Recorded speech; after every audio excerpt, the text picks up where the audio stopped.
Welcome to Kenton Teaches. Enjoy the video. In this video, I will explain how to make caramel dosa.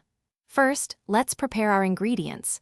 You'll need 1 cup of your favorite dosa batter, 2 tablespoons of sugar, and 1 tablespoon of butter. Make sure your dosa batter is at room temperature.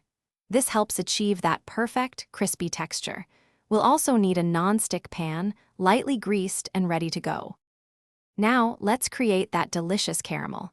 Place your non-stick pan over medium-low heat. Once warm, sprinkle 1 tablespoon of sugar evenly across the surface. Watch carefully as the sugar begins to melt and transform into a beautiful, golden brown caramel. This step is crucial for the unique flavor of our caramel dosa.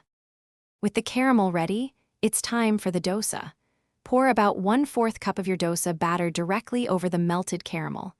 Gently spread the batter in a circular motion to form a thin dosa. Then, drizzle about 1/2 teaspoon of butter around the edges. This helps the dosa cook evenly and become wonderfully crisp.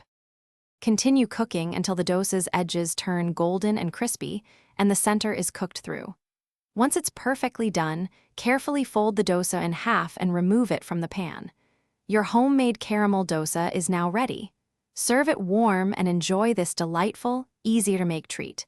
It's a fantastic twist on a classic. Thanks for watching. Please subscribe if this video was helpful.